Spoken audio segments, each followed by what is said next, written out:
ये एक summary video है कुछ बुक्स की जिनको मैंने आज से काफ़ी समय पहले पढ़ा था, जिनके अंदर की विज़डम मुझे बाकी सेल्फ़ हेल्प बुक्स के मुकाबले ज़्यादा अच्छी लगती है। सेल्फ़ हेल्प बुक्स के अंदर जो बुक मुझे सबसे ज़्यादा प्रैक्टिकल लगती है वो है एटॉमिक हैबिट्स।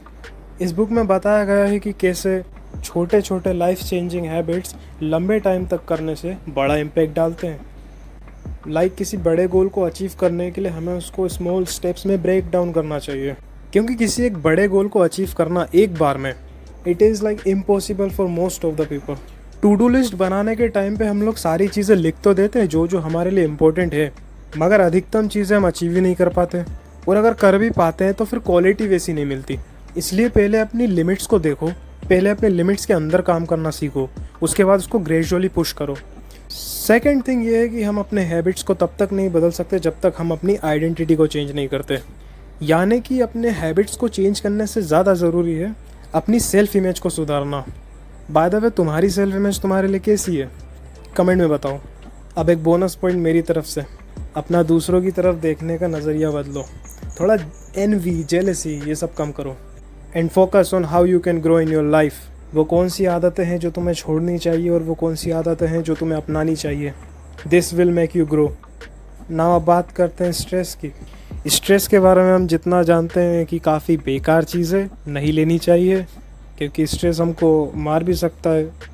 काफ़ी बार ऐसा सुनने में आया है कि स्ट्रेस में आके किसी ने सुसाइड कर लिया या ट्रोमा में चला गया। मगर ये जो बुक है the upside of stress, written by McGonigal, पता नहीं सही प्रोनाउंस किया है कि नहीं, बाय द वे, इनके हिसाब से स्ट्रेस ये इस बात पर डिपेंड करता है कि स्ट्रेस किस तरह का है। मतलब क्या ये स्ट्रेस मीनिंगफुल है, क्या ये स्ट्रेस कोई वैल्यू क्रिएट करके देता है। अगर मैं इसको लूँ तो कोई वैल्यू क्रिएट करना अपने लिए या फिर लोगों के लिए, वर्ल्ड में एक ऐसी प्रॉब्लम को सॉल्व कर देना जो कि करना बहुत ज़रूरी था, इस काम का स्ट्रेस केली दीदी के हिसाब से अच्छा है। At the end her stress की वजह है, तो स्ट्रेस वही लेना चाहिए जो मीनिंगफुल हो और जो वैल्यू क्रिएट करके दे। Now let's come on book number 3, so good they can't ignore you. इस बुक के खाली पहला पेज भी क्या, हार्ड कवर के ऊपर एक क्वार्ट है, वो पढ़ लो। पूरी बुक में भी वही घुमा घुमा के बताया है। ऑथर बताते हैं हम उन कामों को शिद्दत से नहीं करते जिनमें हम पैशनेट होते हैं, बल्कि हम उन कामों को करना एंजॉय करते हैं जिनको करते करते हम उनमें काफ़ी स्किल्ड हो जाते हैं, काफ़ी अच्छे हो जाते हैं। इट मीन्स कि तुम किसी भी काम में अच्छे हो सकते हो, बस तुम्हें उनमें स्किल्स पे काम करना है। Next book, influence the psychology of persuasion. भाई ये बुक मार्केटिंग स्ट्रेटेजी और साइकोलॉजी के ऊपर बहुत अच्छी किताब है। इस बुक को पढ़ने के बाद तुम ये समझ जाओगे कि टीवी एड्स काम कैसे करती है, और जिस भी तरीके की एडवर्टाइजमेंट तुम्हारे सामने आती है, कुछ चीज़ों की तरफ तुम बहुत ज़्यादा अट्रैक्ट हो जाते हो कि तुम्हें वो चाहिए ही होती है, वो ऐसा क्यों होता है। सब तरीके की साइकोलॉजी इस बुक के अंदर क्लियर तरीके से बताई गई है, और काफ़ी सारी चीज़ें ऐसी भी है जो मैंने इसमें पढ़ी नहीं है, मगर मैं रिकमेंड करूँगा कि तुम इस बुक को पढ़ो। इसकी कोई समरी वमरी नहीं है, बिकॉज मेरे हिसाब से this one is by far one of the best book on how marketing actually works. Book वैसे थोड़ी बोरिंग है, मगर पढ़ के देखना। Book number 5, how to win friends and influence people. I don't know why, मगर ये बुक कभी मुझे जमी ही नहीं।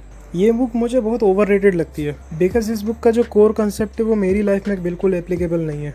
जैसे कि इस बुक के एक चैप्टर में ये बताया था कि if you have affection towards anyone, तो बदले में उसके भी अंदर तुम्हारे लिए सिमिलर फीलिंग्स आने लगती है। अगर ऐसा सच में होता तो भाई मेरी क्रश मेरे को कब का हाँ बोल चुकी होती। बाय द वे, इस बुक की जो कोर फिलोसफी है वो दूसरों को पीड़ा और कष्ट ना देने के ऊपर ही है।